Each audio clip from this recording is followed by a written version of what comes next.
ఎప్పుడో ఒకసారి నేను తీసుకున్నాను, ఏంటిది బండి లోన్ మీద తీసుకున్నాను. 36 సంతకాలు ఇచ్చాడు. ఇంత బుక్ కట్టుకొచ్చి ఏంటి మర్చిపోయిందేంటి, 30,000 లేవు, 30,000కి 36 సంతకాలు ఇస్తామంటే ఇది రూల్ అండి, అగ్రిమెంట్ సంతకం పెట్టాలంటున్నాడు. సంతకాలే 30,000 ఇవ్వడానికి నాకు తెలియదు. ఫస్ట్ టైం వెళ్ళాను. ఆడవాడు పద్మ ఫైనాన్సెస్ ఉన్నాడు, ఎత్తేసాడు తెలియదు. కానీ ఒక 20 ఏళ్ల క్రితం పెట్టారండి 36 సంతకాలు. ఎప్పుడన్నా లోన్ మీద బుక్కి పెట్టేస్తున్నాడు. ఫైనాన్స్ కంపెనీలు ఇలా పెట్టాలంటున్నారంట. రుణపత్రం ఏంటది? మన పాపాల కొరకు రుణపత్రం. రుణం ఉన్నాం మనం, రుణం అయిపోయాం. ధర్మశాస్త్రము చూడండి, అక్కడ చాలా చక్కగా రాశాడు 15వ వచనంలో, దేవుడు రాత రూపముగా ఆజ్ఞల వలన మన మీద రుణముగాను విరోధముగాను ఉన్నటువంటి విరోధంగా ఉన్న పత్రాన్ని మేకులతో సిలుకు కొట్టేసి ఆయన రక్తము చేత దాన్ని తుడిచేసాడట. దేవునికి స్తోత్రం.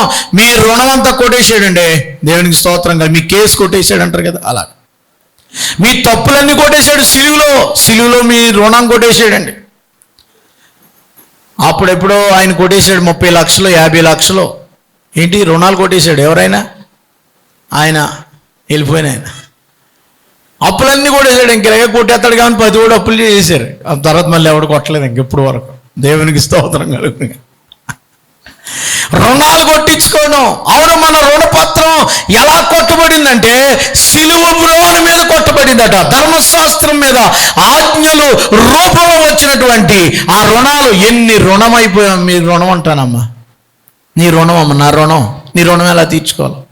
నీ రుణం ఎన్ని రుణాలు అయిపోయి, ఎన్ని అప్పులు అయిపోయి, ఎన్ని రుణాలు అంటే పాపాల వల్ల వచ్చే భారాలు, ఆ రుణాలు అన్నీ కూడా యేసు ప్రభువు శిలువలో భరించేశాడు. దేవునికి స్తోత్రం. మూడవది ఏంటంటే శాపము అన్నాను కదా. ఏంటా శాపాలు? 28వ అధ్యాయం ద్వితీయోపదేశకాండంలో చాలా శాపాలు ఉన్నాయండి. 28వ అధ్యాయము ద్వితీయోపదేశకాండంలో ఎన్ని శాపాలు ఉన్నాయండి. ఆశీర్వాదాలే చదువుతారు మీరు, శాపాలు చదవరు. ద్వితీయోపదేశకాండం 28 1 నుంచి 14 వరకు ఆశీర్వాదాలే. 1 నుంచి 14 వరకు ఆశీర్వాదాలు. మీరు 1 నుంచి 14 వరకే చదువుతారు, కింది చదవరండి. కింది చదవండి ఏమున్నాయి. ఇది అనుసరించకపోతే ఈ శాపాలన్నీ 15 వచనమా, శాపాలు వస్తాయి, శపించబడతావు. శాపం శాపం శాపం శాపం శాపం శాపం మొత్తం అంతా శాపాలే. ఎన్ని వచనాలమ్మా? 15 నుంచి 68 వచనాలు శాపాలు ఉన్నాయి. కేవలం 68 వచనాల్లో 14 వచనాలు మాత్రం. 68లో 14 తీసేస్తే ఇంకెన్ని ఉన్నాయి? 68లో 14 తీసేయండి అమ్మా. ఎంత? 54 వచనాలు శాపాలే. ఇవన్నీ శాపాలు. పట్టణంలో శపించబడతావు, భూమి మీద శపించబడతావు, నీ భూమి పంట శపించబడుతుంది, నీ గొర్రెలు మేకలు శపించబడతాయి, నీ గర్భఫలం శాపం. 28 అధ్యాయం 16 17 వచనాలు చదువుకోండి. ఏది నీకు శాపాలా? ఈ శాపం ఎలా పోతుంది? శాపనార్థాలు ఎట్టేసిందండి. ఒక మనిషి శాపనార్థాలు ఎట్టేస్తుంది. అయ్యి బాబా మనిషి జోలికి వెళ్ళామంటే అవి తగిలేతారా బాబా, మనిషి నోట్లేట్టుగా మనిషి శాపాలు ఎట్టేసిందంటే మనకు తగిలేతాయి అంటారు కదా. మన శాపాలు పోవాలంటే మన శాపాలు చూడండి. మన శాపాలన్నీ కూడా ఎక్కడ మోసేసాడంటే ఆయన గలతీయులకు రాసిన పత్రికలోకి వద్దాం. మళ్ళా గలతీయులకు రాసిన పత్రిక 3వ అధ్యాయం 14వ వచనం. మన మీద ఉన్న శాపాలు. గలతీయులకు రాసిన పత్రిక 3వ అధ్యాయం 14వ వచనం అండి. ఏమండి? క్రీస్తు మన కోసము శాపమై మనలను ధర్మశాస్త్రం యొక్క శాపము నుండి విమోచించాడు. ఇందును గురించి మ్రాను మీద వేలాడిన ప్రతి మనుషుడు మన శాపాలన్నీ తీసేసాడంట ఆయన. దేవుడు చప్పలు కొట్టరా? ఇప్పుడు శాపం ఏం లేదు మనకి, శాపాలన్నీ కొట్టేశాడు. నీ నెత్తి మీద ఎవడున్నాడు? ఆడిపోయాడు. అందుకు కొట్టి చప్పట్లు గట్టిగాను. నీ నెత్తి మీద ఉన్న శనిగాడు, నీ నెత్తి మీద ఉన్న శాపగాడు పోయాడు. ఆ శాపాలు లేవు. మనకేమొచ్చినాయి మరి? 13వ వచనం చదవండి. ఆత్మను గూర్చిన వాగ్దానము మనకు లభించినట్లు అబ్రహాము పొందిన ఆశీర్వచనాలు క్రీస్తు యేసు ద్వారా అన్యజనులమైన మనకి కూడా వచ్చేసాయట. దేవునికి స్తోత్రం. మనం కానీ ఇశ్రాయేలు సంతానమా? మీరు అబ్రహాము సంతానమా? ఇస్సాకు సంతానమా? యాకోబు సంతానమా? రూబేన్ గారి సంతానం. అన్యజనులు మనం. ఈ అన్యజనులమైన మనకి యేసు ప్రభు ద్వారా ఆశీర్వాదాలు వచ్చేసాయట. శాపాలన్నీ పోయాయి. మన తాత ముత్తాతలు చేసినటువంటి ఆ రామాలయం కాడ చేసినటువంటి శాపాలు, ఆ కొబ్బరికాయలు కొట్టి ఆ బలులు అర్పించే మేకపోతులను అర్పించి విగ్రహారాధన సంబంధమైన శాపాలు, ఎవరెవరినో చేసిన శాపాలు, ఇతరులను తిట్టిన శాపాలు, ఇతరుల స్థలాలు దొంగిలించిన శాపం, తల్లులు పిల్లల మీద వస్తున్న శాపాలు, మళ్ళీ వాళ్ళని తిట్టిని వీళ్ళని తిట్టిని ఆ శాపాలు, ఈ శాపాలు, కళ్ళ దిష్టి, ఆడి దిష్టి, ఈడి దిష్టి, అన్ని శాపాలు యేసు ప్రభువు సిలువలో భరించేశాడు. శాపగ్రస్తి అయిన ప్రతివాడు సిలువ మ్రాను మీద మన శాపాలు భరించాడంటండి. ఎంత గొప్ప దేవుడు!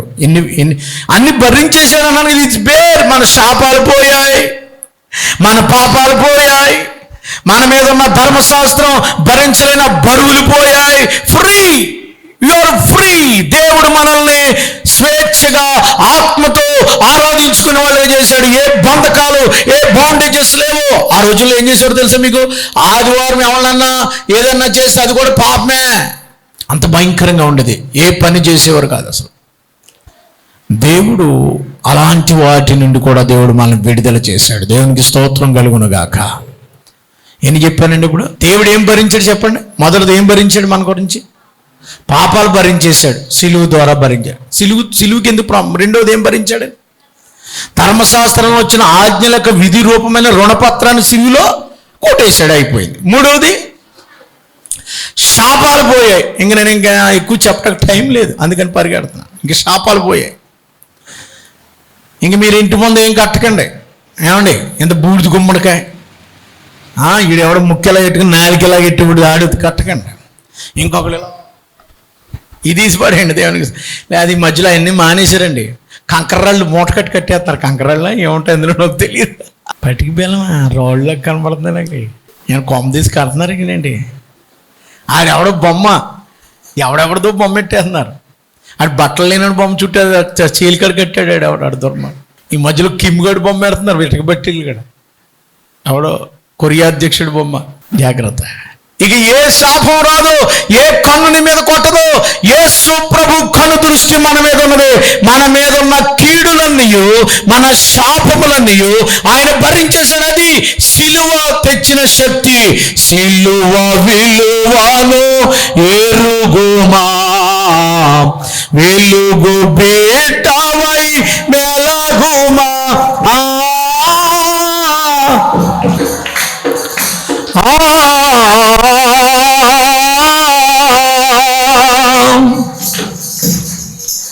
రాతిని పట్టించి నిండు సభలో నిలిపిరి, మోయలేక క్రింద పడగా లేపి మరలా మోపిరి, లేపి మరలా మోపిరి.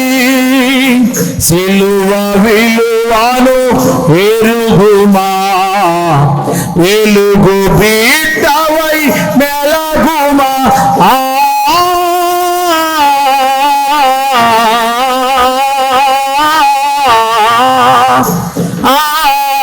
హల్లెలూయా. ఏం పోయినండి? మన శాపాలన్నీ పోయినాయి. ఇంకోటి చెప్పనా? మన దరిద్రం అంతా పోయింది యేసు ప్రభు వల్ల. దేవునికి స్తోత్రం. తెలుసా మీకు? శాపాలు మన దరిద్రం అంతా పోయింది. ఎవడన్నా దరిద్రుడు ఉన్నాడు ఇక్కడ? నాకంటే దరిద్రుడు ఎవడు ఉన్నాడు? దేవునికి స్తోత్రం కలిగినగా. నా దరిద్రం అంతా పోయిందట. 2 కొరింథీయులకు రాసిన పత్రిక 8వ అధ్యాయము 9వ వచనం చదవండి. మన ప్రభు అయిన యేసు క్రీస్తు కృపను ఎరుగుదురు కదా. ఆయన ధనవంతుడై ఉండి ఆయన తన దారిద్ర్యత వలన మనము ధనవంతులము కావాలనని ఆయన మన నిమిత్తము దరిద్రుడాయను. అమ్మా, మన దరిద్రం అంతా పోతుంది యేసుప్రభు వల్ల. దేవునికి స్తోత్రం. ఎవడన్నా దరిద్రుడు ఉన్నాడు ఇక్కడ? నేను దరిద్రుడిని అని మీరు మనసులో ఎవరన్నా అనుకుంటే, యేసుప్రభుని నమ్ముకుంటే, యేసుప్రభుని మీరు హృదయంలో చేర్చుకుంటే మీ దరిద్రం అంతా ఎగిరిపోద్ది అంటే. దేవునికి స్తోత్రం. మనల్ని ధనవంతులుగా చేయవలెనని ఆ సిలువలో ఆయన తగ్గించుకుని తన ధనవంతులైండి కూడా. ఎందుకు మీరు బాధపడుతున్నారు? మనల్ని భరించాడు ఆయన. ఏమన్నా దరిద్రంగా ఉందా మీ పని? అప్పులైపోయానండి, కష్టాలండి, బాధలండి, వ్యాధులండి అని అనకండి. చూడండి ఆయన ఏమన్నాడు, ఆయన మిమ్మల్ని గూర్చి చింతించుచున్నాడు గనుక మీ చింత యావత్తు. ఏమన్నాడు ఆయన? మీరు దేని గురించి? ఒకసారి ఫిలిప్పీలకు రాసిన పత్రిక, నాకు టైం లేదు కానీ చెప్పడానికి, ఫిలిప్పీలకు రాసిన పత్రిక 4వ అధ్యాయము, ఏమండి 4వ అధ్యాయము 6వ వచనం చదవండి. దేనిని గురించి చింతపడకూడదు కానీ ప్రతి విషయంలో దేని గురించి బాధపడకండి, మీ దరిద్రం అంతా ఆయన భరిస్తాడు. మొదటి పేతురు పత్రిక, మొదటి పేతురు పత్రిక 5వ అధ్యాయము 7వ వచనం. ఆయన మిమ్మల్ని గురించి చింతించుచున్నాడు కనుక. అమ్మ మిమ్మల్ని గురించి ఆయన భరిస్తున్నాడు, మీ భారాలు భరిస్తాడు. అమ్మ మీ భారాలు, ఆయన మీ భారములను, కీర్తనకారుడు అన్నాడు, నీ భారము యెహోవా మీద మోపుము. ఉందా లేదా మాట? ఎక్కడ 56వ కీర్తన ఇది అనుకుంటా.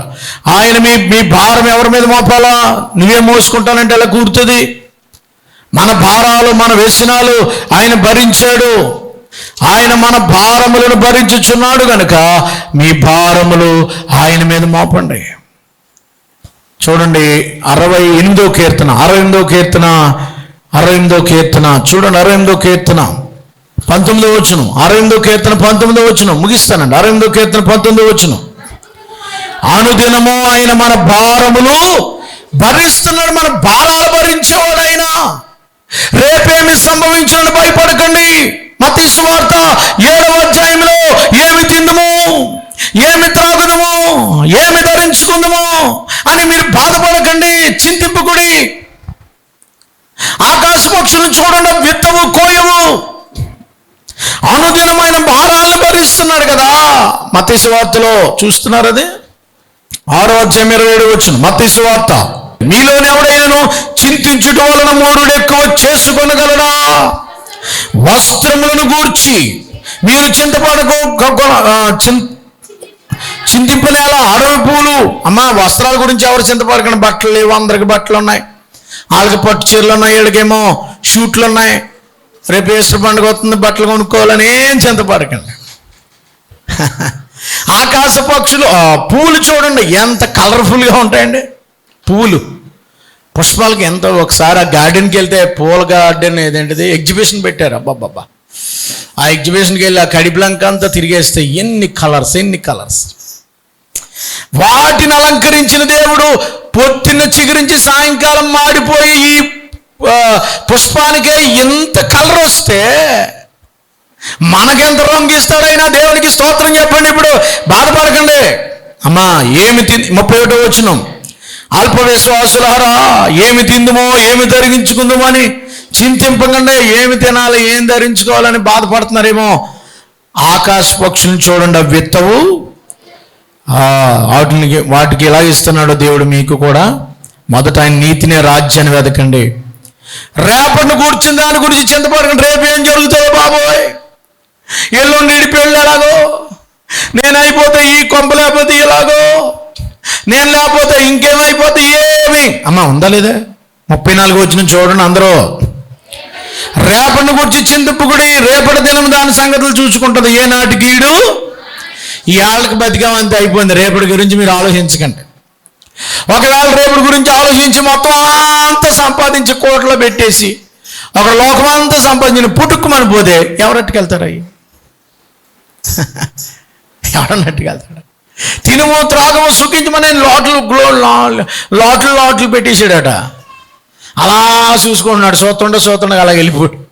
దేవునికి ఉన్న దాంతో చక్కగా తిని సంతోషంగా ఉన్నాడు. దేవునికి స్తోత్రం కలుగును గాక. రేపటి గురించి ఆయన భరిస్తున్నాడు. మన దారిద్ర్యాన్ని భరించాడు, మన నిమిత్తమైన తగ్గించుకున్నాడు, మన నిమిత్తమైన సిలువెక్కాడు. మనల్ని ధనవంతులుగా చేయవలనని, మనల్ని ఆరోగ్యవంతులుగా చేయవలని, ఐశ్వర్యవంతులుగా చేయాలని ఆయన తగ్గించుకున్నాడు. ఎన్ని చెప్పాను నేను ఇప్పుడు? 4 చెప్పానా? మొదటిది ఏంటి? పాపాలు భరించాడు. రెండవది ధర్మశాస్త్రాన్ని నుంచి విడుదల చేసి ధర్మశాస్త్రాన్ని భరించాడు. మూడవది శాపాలు భరించి ఆశీర్వాదాలు ఇచ్చాడు. నాలుగవది మన దరిద్రాన్నే, నాలుగవది ఏంటమ్మా, మన దరిద్రాన్ని భరించాడు. ఇంకా ఐదవది చెప్పి ముగించేస్తాను. మీరు యెషయా గ్రంథము చూశారు కదా, 53:4 చదవండి. యెషయా గ్రంథం 53:4, మొదటి పేతురు పత్రిక 1:24 అయిపోతుంది. నిశ్చయముగా ఆయన మన రోగములను, అమ్మ ఏం భరించాడంట? రోగాల గురించి బాధపడకుండా ఆయన మన రోగాలు భరించాడట.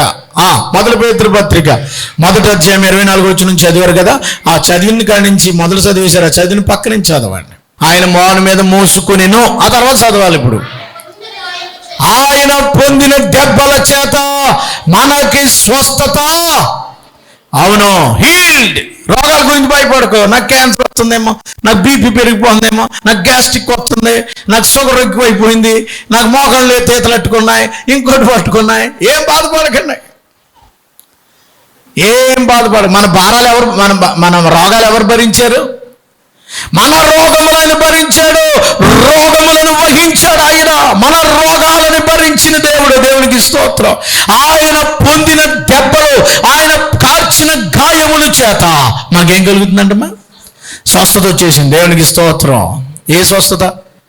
ఫిజికల్లా, స్పిరిచువల్లా? అక్కడ మళ్ళీ కాంట్రవర్సీ అనుకోకండి. రెండు రకాల స్వస్థత కూడా. దేవునికి స్తోత్రం. ఫిజికల్ అంటే శారీరకమైన బలహీనతను తొలగిస్తాడు.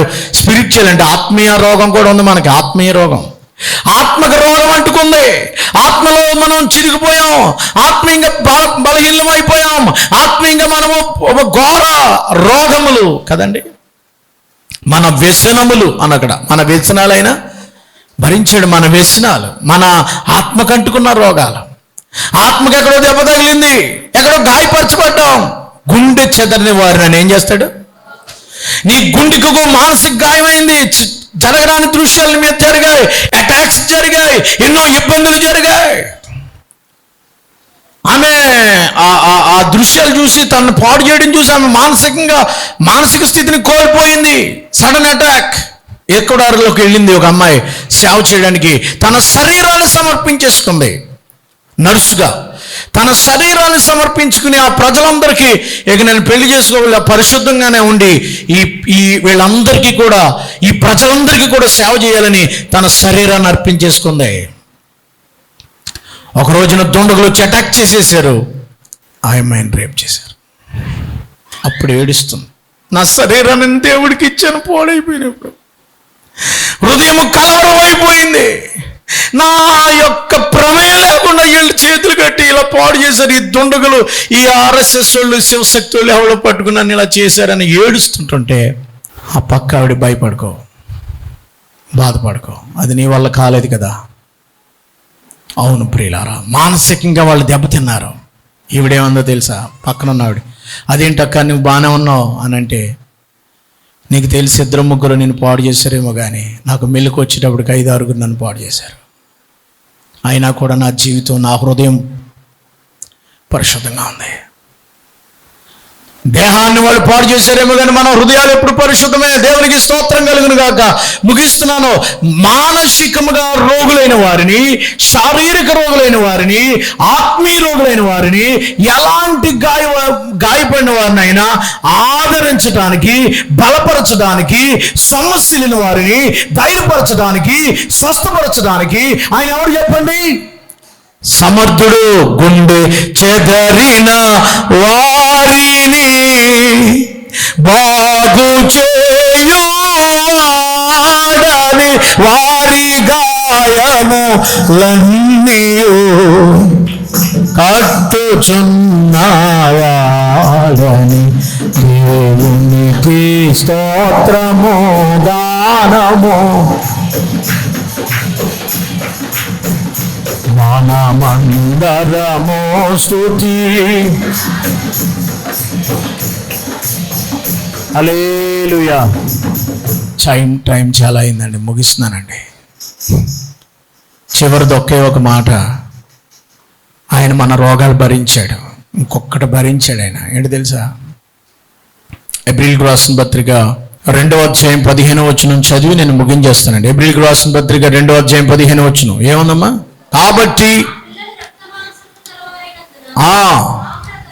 ఆ ప్రకారమే మరణము యొక్క బలము గలవాను, అనగా అపవాదిని మరణము ద్వారా నశింపజేయుటకు జీవితకాలం అంతయు మరణ భయముల చేత దాస్యములకు లోబడిన వారిని విడిపించుటకు ఆయన రక్త మాంసముల మరణ భయాన్ని భరించాడు, మరణాన్ని భరించాడు. అమ్మా, మనం మరణాన్ని భరించి ఆయన మరణ భయాన్ని తీసేశాడు. మరణం అంటే భయపడుతున్నారా? మళ్ళీ తిరిగి లేచాడు. అది గొప్ప శక్తి కదండి. మరణ భయాన్ని తొలగించాడు. మన కోసం ఆయన మరణం అయిపోయాడు. మరణం అంటే భయపడుతున్నారేమో. హెబ్రీయులకు రాసిన పత్రిక 9వ అధ్యాయము 15వ వచనంలో ఈ హేతువు చేత మొదటి నిబంధన కాలంలో జరిగిన అపరాధములను విమోచించుకొనుటకై మరణం పొందిన నందున సిలువబడిన నిత్యము వారు నిత్యమైన స్వాస్థ్యం గురించిన వాగ్దానం పొందిన నిమిత్తం ఆయన క్రొత్త నిబంధనలకు మధ్యవర్తి అన్నాడు. మరణ శాసనం ఎక్కడ ఉండునో అక్కడ మరణము మరణ శాసనం రాసిన మరణము కూడా, ఆ శాసనం రాసిన వారు మరణం పొందితేనే అది చెల్లును అని ఉంది. అక్కడ మరణ శాసనం ఎవడు రాశాడు? అది మరణించాలంట. ఆ శాసనం రాసినోడు దేవుడే. మనందరి పాపాల కొరకు ఆయన మరణించాడు. మనందరి పాపాల కొరకు. రోమీయులకు రాసిన పత్రిక 4వ అధ్యాయం ఆఖరి వచనంలో ఉంటుందండి, మన అపరాధ విషయంలో ఆయన చనిపోయి మనకి నిత్య జీవంలో ఆయన తిరిగి లేచాడు. దేవునికి స్తోత్రం కలుగును గాక. మరణ భయాలను కూడా ఆయన భరించాడు. రక్త మాంసం గలవాడే మరణాన్ని నుంచి మళ్ళీ మోచించి పునరుత్థానాన్ని ఇచ్చాడు. దేవునికి మహిమ కలుగును గాక. మనందరి పాపాలను ఆయన భరించాడు. ఊపే ఎవరు భరిస్తారు? ఎవరు చెల్లిస్తారు? ఎవరు భరిస్తారు? ఎవరు విడుదల చేస్తారు? చైనా దేశంలో ఒక బ్రిడ్జి కడుతున్నారట. బ్రిడ్జి అందులో బానిసలైన వాళ్ళ చేత పనిచేస్తున్నారు. బానిసలు ఉండేవారు కదా అప్పట్లో. ఈ దేశాన్ని ఆ దేశాన్ని పట్టుకెళ్ళిపోవాడు. అక్కడ ఆఫీసర్ వచ్చాడు, మిలిటరీ ఆఫీసర్. లెక్క చూశాడు, కొన్ని వస్తువులు పోయినాయి అక్కడ. 200 ఐరన్ కడ్డీలో ఉండాలి, అవి లేవై. అవి ఒకటి తక్కువ వస్తున్నాయి. 10 మందిని నిలబెట్టాడు అక్కడ. ఎవడు తీసాడో చెప్పండి, లేకపోతే 10 మందిని కాల్చి చంపేస్తాను అన్నాడు. మళ్ళీ లెక్క పెట్టారు, ఒకటి తక్కువ వస్తుంది. ఎవడు తీసాడో చెప్పండి, 10 మందిని కాల్ చేస్తున్నాం. 10 అంకెలు 1 2 3 చెప్పకపోతే కాల్ చేస్తాను, 10 మంది లేచిపోతారు అన్నాడు. 1 2 3 9 10 అనబోయేటోడికి ఇంకొకడు వచ్చి అతను నిలబడ్డాడు 10 మంది ముందు. టపటబాకు అతను కాల్చి పడేసారు, చచ్చిపోయాడు. మిగిలిన 90 విడుదలైపోయారు. లెక్కెట్టండి అన్నారు. ఇప్పుడు మళ్ళీ లెక్కెట్టారు, ఎందుకని మంచిదని. కరెక్ట్గా ఒక్కటి కూడా తక్కువ లేకుండా 200 కూడా ఉన్నాయి. ఇప్పుడు చచ్చిపోయినాడు అపరాధ. 200 ఉన్నాయి. ఇందాక తప్పు లెక్కెట్టారు, 2 సార్లు లెక్కెట్టినా ఒకటి తక్కువ వచ్చింది. 200 లెక్కెట్టాడుకి ఒకటి తప్పు వస్తుంది. కానీ ఇప్పుడు లెక్కెడితే 200 ఉన్నాయి. అవును, పాపం లేనేసయ్యా. ఏ పాపం మీరేనేసే మన తమ్ముడిని బ్రతికించడానికి ఆయన మన కోసం బలైపోయాడు, భరించాడు. తల్ల ఉంచండి, ప్రార్థన చేసుకుందాం. ఈ పేస్ ఎవ్రీథింగ్ బిల్స్. నీ బిల్లన్నీ ఆయన పే చేస్తాడండి. నీ భారాలన్నీ ఆయన భరిస్తాడమ్మా. నువ్వు చింతపడుతున్నావా? బాధపడుతున్నావా? ఏది భరించాలి? నీ పాప భారం అంతా ఆయన భరిస్తున్నాడు. ముగిస్తున్నాను బాబు. యేసు శిలువలో నీ కొరకు మన రోగాలను భరించాడు, మన వ్యసనాలను భరించాడు, మన అతిక్రమాలు ఆయన మీద మోపబడ్డాయి. అదే శిలువ. యేసు చావుందే శిలువపై నీ కోరాకే నా కోరాకే ఎంత గొప్ప శ్రమనోర్చెను.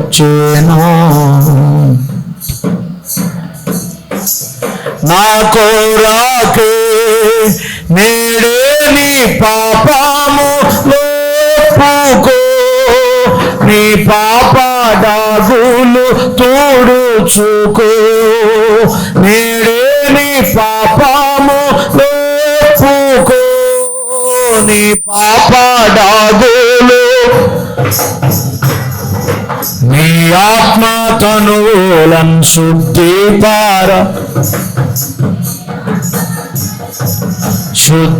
పారచుకో. కారించు యేసుని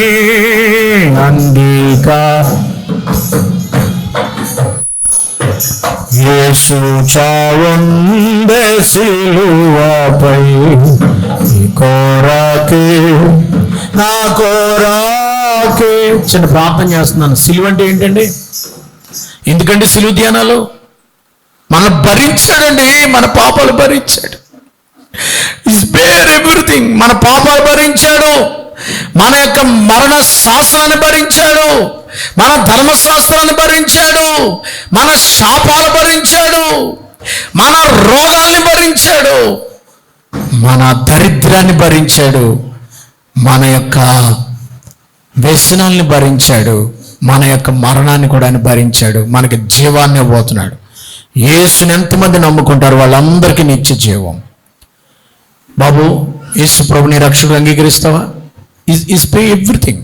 చివరి రక్తబొట్టు వరకు నీ కొరకు అని చెల్లించాడు. నీకు భరించడానికి ఆయన ఉన్నాడు. నీ బాధలను పడక్కర్లా, ఆయన భరిస్తాడు. ఆయన దగ్గర మొర్ర పెట్టుకో, ఆయనకి నీకు మనస్సు ఇయ్యి, ఆయనకి నీ జీవితం ఇయ్యి.